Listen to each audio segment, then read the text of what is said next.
आज भगवान केवल ज्ञान की बात भी अभी संतुष्ट नहीं है क्योंकि शरीर में कैद है। कर्म से मुक्ति मिली है, घातिया कर्मों से मुक्ति मिली है, जीवन दान हुआ है, जीवन तो जन्म तो मिट गया, लेकिन अभी शरीर भी बाधक है। जेल की दीवारें होती हैं और भगवान अंत समय में जाकर के तेल में जब एक अंतर्मुहूर्त आयु शेष बचती है, उस समय उनकी प्रकृति से नेचुरल रूप से सभी कर्म बराबर हो जाते हैं। यदि नहीं होते हैं तो केवल समुद्घात करके बराबर करते हैं। और एक अंतर मुहूर्त पहले 14 दिन समोषण को छोड़े हुए 14 दिन हो गए।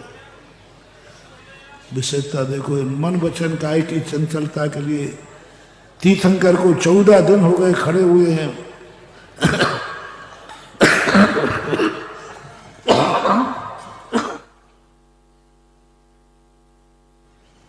कैलाश पर्वत के ऊपर, अष्टापद के ऊपर 5000 धनुष ऊपर कायेश्वर मुद्रा में खड़गासन में खड़े हुए हैं। निरालंब, कुछ नहीं, एकदम कोई नहीं, आगे नहीं पीछे नहीं, कुछ नहीं, एकांत स्वरूप। दूर से दर्शन करो, आंख बंद करके कैलाश पर्वत के ऊपर चले जाओ और कैलाश पर्वत पर ठीक मध्य में 8 चोटियां बनी हुई हैं। 8 चोटियों के बीचों बीच में जो बड़ी चोटी है, उस चोटी के ऊपर ठीक आकाश में देखो भगवान परम दिगंबर मुद्रा में खड़गासन है। कोई भामंडल नहीं, कोई प्रातिहार्य नहीं, कोई सिंहासन नहीं, कुछ भी नहीं, कोई सभा नहीं, मात निरालंब आकाश में खड़े हुए हैं। और आकाश में 14 दिन हो चुके।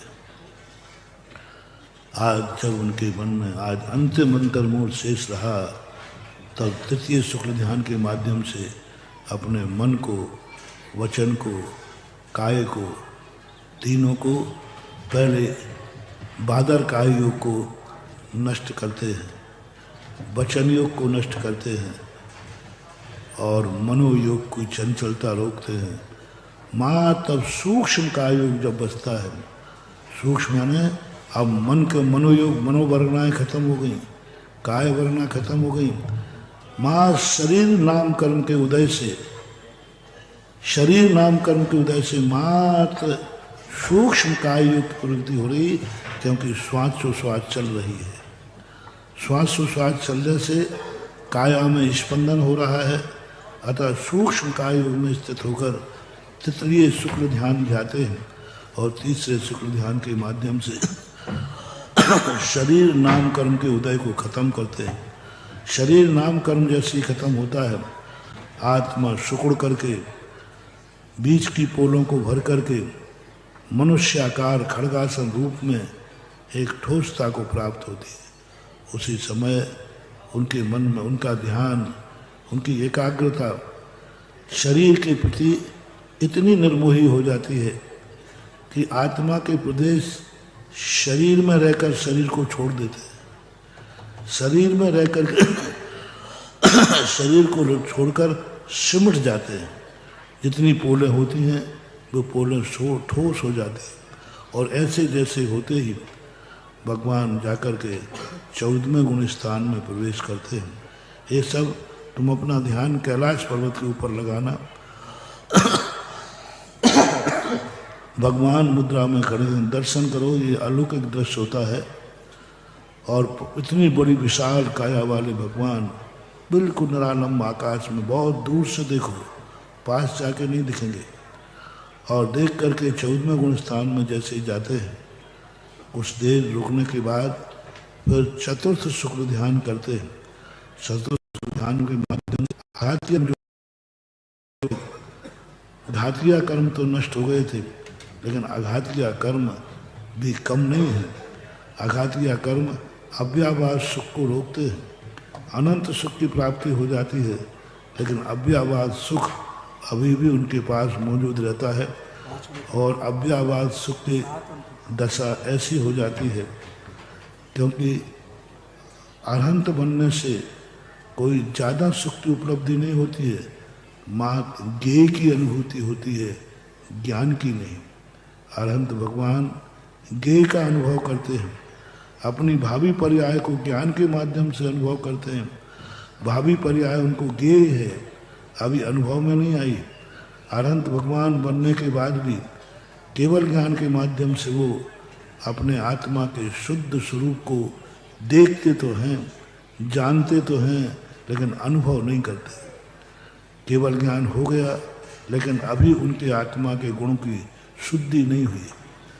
अभी ज्ञान शुद्ध हुआ है, दर्शन शुद्ध हुआ है, वीर्य शुद्ध हुआ है और सुख गुण की शुद्धि हुई है, लेकिन अभी आत्मा की शुद्धि नहीं हुई।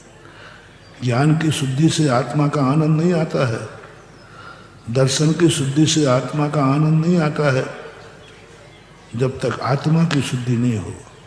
अरहंत भगवान के ज्ञान शुद्ध हुआ है, लेकिन ज्ञान शुद्धि से ज्ञान शुद्ध करने में परमानंद नहीं है। आत्मा की शुद्धि, बार बार अध्यात्म शास्त्रों में कहा, अपा अपम में रहो, आत्मा को शुद्ध करो। ज्ञान तो शुद्ध करना ही है, लेकिन ज्ञान शुद्ध होने के बाद भी विश्राम मत करो, आत्मा को शुद्ध करो। और शुद्ध भगवान भी अभी शुद्ध आत्मा का अनुभव नहीं हो रहा है, उनको अभावी शुद्ध आत्मा दिख रही है, ज्ञान से जान रहे हैं, लेकिन उनके शुद्ध का आनंद नहीं आ रहा है, क्योंकि आत्मा अशुद्ध दशा में बैठी हुई है।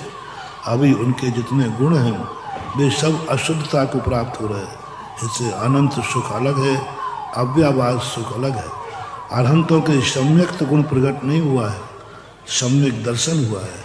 अरहंत भगवान के अवगाढ़ सम्यक दर्शन होता है, और अवगाढ़ सम्यक दर्शी है, वो सम्यक दृष्टि हैं। अभी सम्यक्त गुण की पूर्णता नहीं हुई है, अभी भी वो मार्ग में है, मंजिल में नहीं है। अरहंत भगवान भी मुनि महाराज ही कहलाते हैं, और मुनिराज का अर्थ साधक, साधना करते हैं। वो अभी तक मार्ग में थे, मोक्ष मार्गी थे, मुनि महाराज की कोटि में आते थे।